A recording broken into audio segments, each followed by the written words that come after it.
This special is brought to you by the City Government of Cagayan de Oro through its City Tourism Office.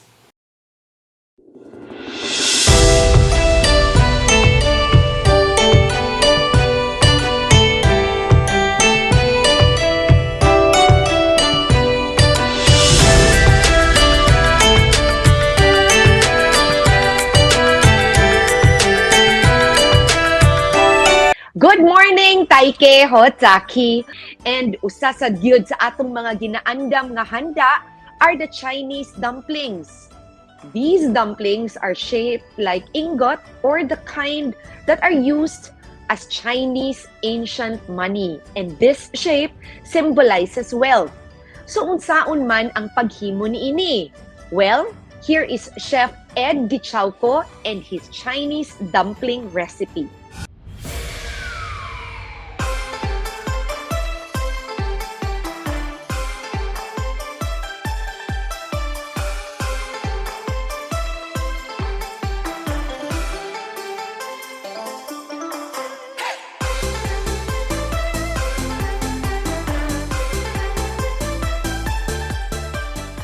Hi, good morning. This is Chef Ed Dychauco, and I'm here today to show you how to make Chinese dumpling.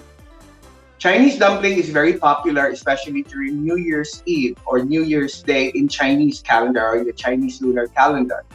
And this is one of the recipes that I've been teaching while I was in Manhattan, New York, several years back. This is one of the classes that I've been handling for people who just wanted to enjoy after working and doing nothing. So they're learning and they're also eating right after what they have learned. I mean, like during the class. So the ingredients of my dumpling would include the following. For the dumpling, we're going to use ground pork, but this has some fat in it, about 30%. So to make the dumpling more juicy. So we have here onions, but this is the chives. I mean the chive onion because this gives a different flavor. So kung sa kadaghan, siguro mga 3 to 4 leaves. And then I have also the other regular onions, the green onions, para mas muhumot pagid siya. Okay, and then I'm putting some carrots. It's about like 1 piece of carrot, small carrot, shredded. Okay, and then naasa tay onion, about a small piece of onion nga chop into small pieces. Okay, and then we'll have 1 piece of egg as a binder, and then aside from that nasa tay cornstarch, so which is about 1 tablespoon akong ibutang or 1.5 pwede ra. Then 1 tablespoon of sugar para pa tamis-tamis gamay. Okay, and 1 teaspoon of, or 1/2 teaspoon of our salt to balance the taste. So natay gamay nga sugar and gamay nga salt. And then kung gusto ka mas lamian gyud siya, butangan nato gamay mga 1 teaspoon also of pahumot palami nga powder, bouillon powder. That's the word I was looking for. And then we also have to put some mushroom, dried mushroom that has been chopped. So ako ni siyang soak, no? But then once you're going to do this, you have to squeeze the water out. Okay? Kay kung dili magbasa kay ang imong dumpling. So that's about 3 to 4 pieces of mushrooms na dried, na gi-chop or gi-slice. And then we have sesame oil, about 1 tablespoon to give that authentic Chinese taste here. Okay? And then nasa tay Chinese wine. And ang Chinese wine manggut murabag it's a regular sa Chinese nga cooking yun na siya. All right? So we have everything there. So ato ning i-mix. Okay. So ato ning i-mix now with our mixture, atong karne and all the ingredients that we have earlier. So just make sure that everything is mixed thoroughly. So here we have it. Naka-ready na siya. So what we're going to do is we'll let it rest for a while and then we'll get the wrapper.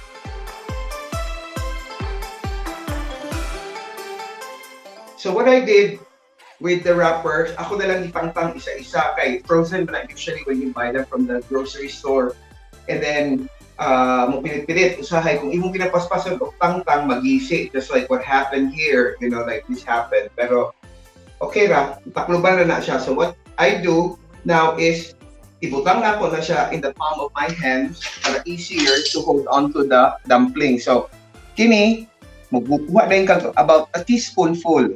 Ay po daghan na, although pwede, pero ang problema anak, kung daghan po nimo, dali ra mahurot imong feeling bitaw. So what you do is, you hold it like this, and then kay medyo basa-basa man siya, I can just leave it that way. Pero kung dili, tubigan yun nimo ang side para mo pili siya. But since this is kind of wet, what I'll do is I'll just fold this. So, pilo na ko siya like this. Kita ninyo? So murag half moon na karon, murag kagahimog empanada. Okay? So, kani from here, you can fold this. So, unsa man nimo pag-fold, okay? Now, just as is, pwede na ni siya. Pero kung gusto nimo i-fold, pwede nimo ni siya anao, no? Depende na sa imong folding. I'm just teaching you all the possible folds that you can do sa makaya. Okay, so kani, this is very basic, no? Basta ang imo lang is masirado na siya.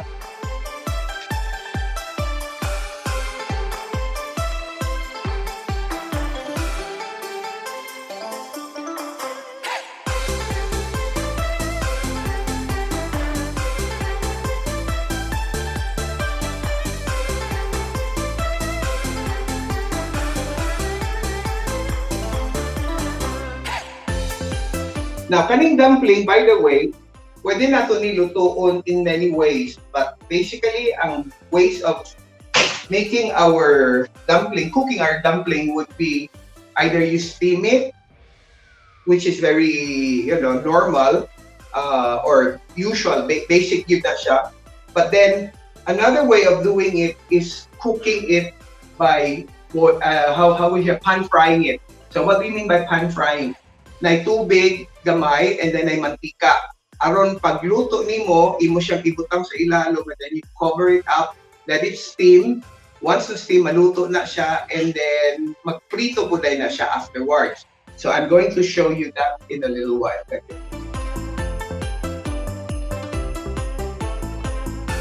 So kani karon, so what we're going to do here is we put some water in it, mas magyud ang non-stick, and then a little oil.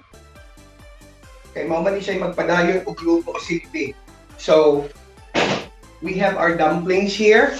So ato ning ibutang nakatindog. So para maluto siya in such a way na pan fry. After makurot ang tubig, ang mahitabuan niya, this becomes like sunog, medyo sunog, not really sunog, how would I say that? Brownish ang ilalom. So, maluto na lang na siya, then makaon na nato na as it is with soy sauce and calamansi if you want, or just plain like that. So, atong takluban. And that would, we should steam this for about maybe 5 minutes or 5 to 8 minutes. Dali kami maluto. Basta mahurot na ang tubig, and then pero bantayan ninyo kay usahay you want it malimtan ninyo nga nahurot ang tubig, ilaw pang ilalom, or I mean like di pa siya kanang na-fry silbi. So we want it fried sa ilalom. So we would want to wait until mahurot ang tubig and then the oil nga ma-fry niya, ma-pan-fry niya. Okay? So another way also of preparing your dumpling is frying. So pinaka-basic food, frying. Now, I think everybody likes fried food. So how would you know if it's hot and oil? You can make this of your chopstick. You know, kung pagbutang ninyo ana, magbabol man na siya kung init na. So we're going to fry a few of this. We're going to fry 3 pieces. And then, using our chopsticks, ito ning ituyo. Okay. So once it's kind of brown, pwede na ni siya. This is already cooked. So imo lang ipa-drip ang oil.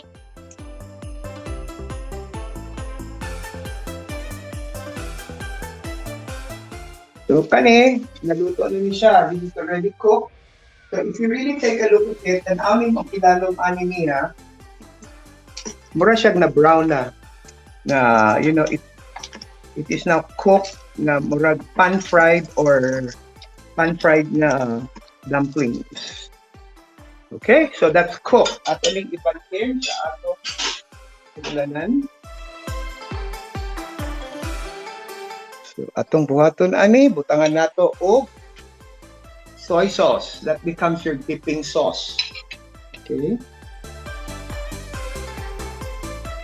So kani mao na ning atong steam lang. So I mean, dili gid steam, but how do you call that? Boiled. Kay pwede na ito himuog sabaw. So I'm just going to put everything down. And then add rin ako ang onions, akong ibutang para mulamig siya. Okay, this is simple lang and then some powder nga soup stock chili nga powder. And then I want to put some ginger. Kay labi na karon nga puso kay ang sipon ubo. That should help.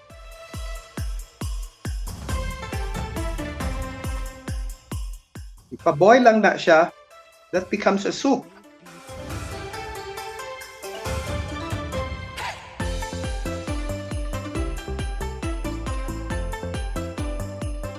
So, muna niya itong sabaw, it's a clear soup. And then, to make it more authentic, pwede niyong butangan gamay nga sesame oil para mo hatag siya aroma. So, here we have our 3 kinds of dumplings that I prepared earlier for the Chinese New Year. So, naatay fried dumpling in different designs. And then, we have our pan-fried dumplings. And, of course, our dumpling soup, which is very clear, very, very healthy, I would say, in so many ways. Kaya daghang veggies na itong sa karne nato, diba? So, we're going to try our fried dumplings.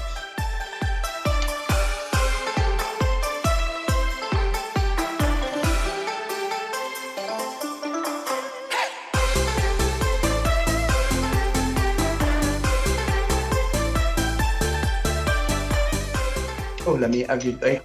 Especially sa atong throat na murag kainit, and then with the ginger and the onions and ambot na lang murag yun og lami na kayo sa tanan.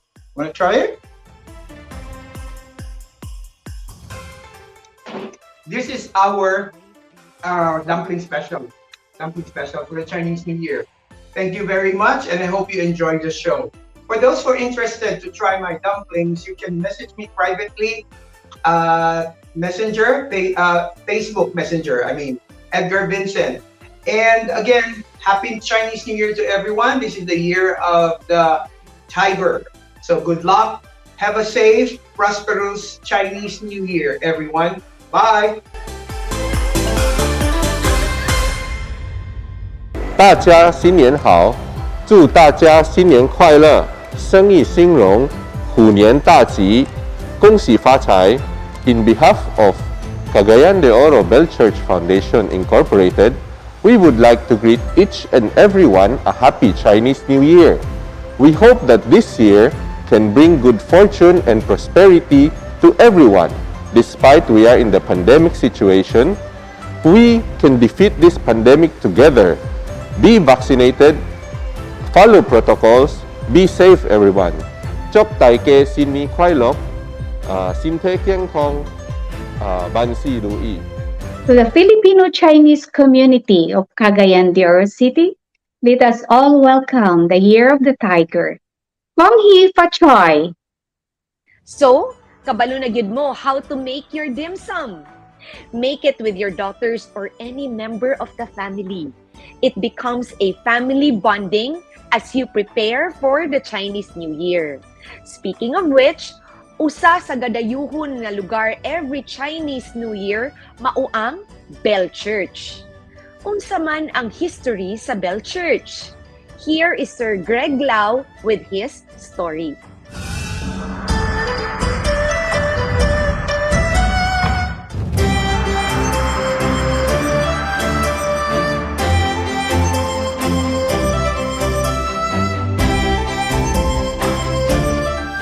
We go back to Cagayan de Oro during the 2011 ang Sendong.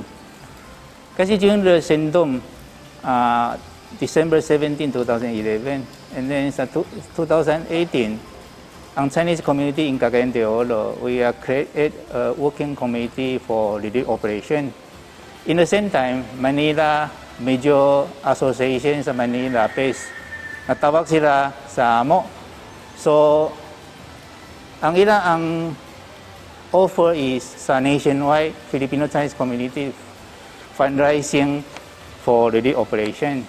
So after December 19, 2011, within 8 days, nationwide ang Filipino Chinese community na-rise na sila 34 million plus for Sendom. And then, dala na lang sila kwata talan sa Cagayan de Oro Filipino Chinese community, ang working committee. So we in charge the operation for the operation. The first week, wala pa ang kwata na abot. And then members sa Cagayan de Oro Filipino Chinese Chambers, ang association, ang tag-iya, puro Chinese man. So wala kwata kami utang. Una na kami na dispute. So the first week, we dispute. Talan ang relief center, 25,000 packs, including goods, pagkaon, talan ang center we dispute. And then after 7 days, nasunod na ang Red Cross, DSWD, ang government. So wala kami natuloy na hatag ang pagkaon. And then we went to Mayor Timano during the time. Na-offer kami mahatag ang housing. So that is the start for the housing in Cagayan de Oro. Until now, I think this is only in Cagayan de Oro na hatag ang housing for kanang biktima sa flooding o ano. So during 2012-2013, ang Congress saka yung Senate, ang government nato, ang Senato o ano, sige sila na file ang bills for Chinese New Year for national holiday. So every year, ang President declare ang Chinese New Year is non-working holiday. Okay. Oh. So 2013, after si Mayor Moreno na lingkod, so muna lang sukod na mo sa Chinese New Year celebration in the city. Virtual CN is founded in Baguio. Ang headquarter na mo nasa Baguio. And then Baguio Virtual CN now is the famous ang tourist spot sa Baguio. Kung maato ka sa Baguio, kaya lang ato sa church CN, sa Virtual CN. No? And then karon yun sa worldwide, there are 14 chapter in US. In Philippines is 12. And then namin sa Hong Kong. So, Cagayan de Oro is, ang church yan is built in 1989. Pero before sa 1989, sa 1970s, ang church yan is naputang sa one of member namo nasa Ilabalay. And then after for how many years, almost 10 years kapen, so nasolicit sila na construct ini ang building. And then Cagayan de Oro ang church is biggest in the Philippines. Ang tempo, ang area, saka design. Pinakarako. And then Cagayan de Oro is based on some tradition, you know, we believe ang Ginoo na hatag sa amo, Cagayan de Oro is very special for our church. So, ang design is biggest. Pati kini ang area in the city, lahat na siya. Kasi during that time, pag-construct kini ang building, wala pa ang dalan. Kini puro pita-pita, tubig. Nako, kaya kami nakatampak kini ang yuta. And then kini ang design, Saka yung location is pilian sa mo Ginoo kaniyang portion ana. Actually kaniyang design yan no is layout sa ang Ginoo namo. Design did not an engineer. And then after that we have forward to engineer to design after ang forma. So I think this is the very special for us Cagayan de Oro. And then actually sa Cagayan de Oro na agita sentong ang church na igo nagyapon nako kayo. Pero I believe is we have the God the protected. So our church yan wala kayo nako ang namit. In the past 6 years we are very good in relationship with city government. And then nako kay tapang ato yung Filipino Chinese community sa ato negosyo. Maayo ang Cagayan de Oro ang negosyo sige natagan. Even you see sa 2011 nako tayo impact sa Cagayan de Oro. Pero sa Cagayan de Oro ang negosyo wala na baksak. Compare sa other cities na igo sila sa pareho sa sentong na impact. Wala kayo apituhan ang Cagayan de Oro, ang negosyo. Kasi I think this is two reasons. Ang first reason is during that time, talan ang relief goods na to kikan sa Cagayan, local purchase. Ang donor, nadala sila kwota. So, almost local purchase na mo ang goods. So, ang negosyo namin kwota na napasok so ng booth. The second is relationship with city tsaka yung sa negosyante maayo ang relationship. So dili na lang sila get together o tamatapang para ma-recover na to timpag diretso sa Cagayan de Oro. So I think through this sample, I think this is the meaning is ang Cagayan de Oro ang negosyante. Saka yung Filipino Chinese community ang member, cooperate with the city government, support kami sa project sa government, and then tapang na to sa city. Even nako kayo na damage during the time ang member namo. Nakhan kayo member namo is ang ilang balay, ilang tindahan na igo gyapon, nabiyaan sila negosyo. Na appear sa distributing during the time.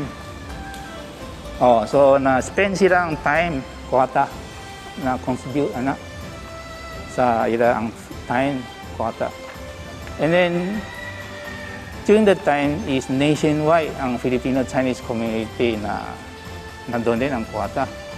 So I think this is the sample, na answer sa imo question is, ano yung contribution even sa nationwide, ang Filipino Chinese community sa natapang sa ato is dili kayo mapantayan din mo, sige na trabaho sila. Pareho sa ato ang 5 delegates sa Cagayan de Oro volunteer every year. Ang ilang funding, ang association kalan, donate namin sa ilang tapang sa ilang regular operation, ila ang funding needs natapang kami. This is the other way kami nakatapang sa city.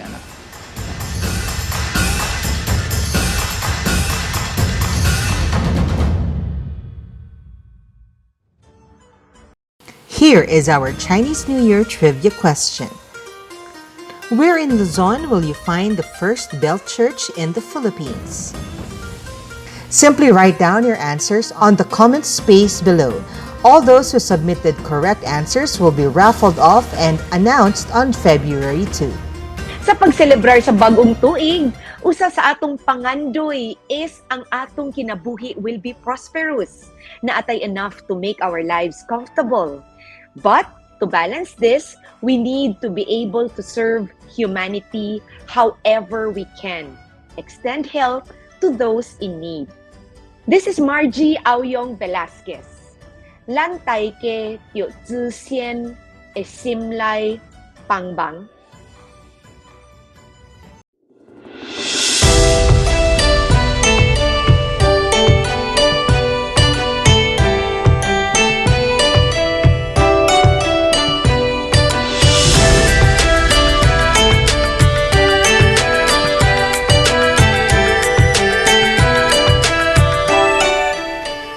Watch and enjoy the Symphony of Lights in celebration of the Chinese New Year Festival at the Executive Building City Hall compound.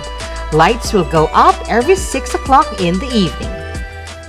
The local government of Cagayan de Oro, through its City Tourism Office, thanks the following: the Filipino-Chinese community of Cagayan de Oro, Miss Rosa Go, Mr. Greg Lau, and the Cagayan de Oro Bell Church Foundation Incorporated, Mr. Tomas Sia, the CDO Volunteer Fire Brigade Incorporated, Ovarama, Limkit Kai Center, Kakings, Grand Capri's Restaurant, Afong Restaurant, Konghua School, Oro Christian Grey School, Attorney Sam Tan, Mr. Tony Uy, the Misamis Oriental Filipino-Chinese Chamber of Commerce and Industry, Miss Gwendolyn Chang, the Federation of Filipino-Chinese Catholic Women's Organization, Chef Ed Dychauco, Dr. Marie Aguilar Valdevilla, and Mr. Jeffrey Ventura. Special thanks also to the City Information Office, the Office for the Community Affairs, and the City Public Services Office.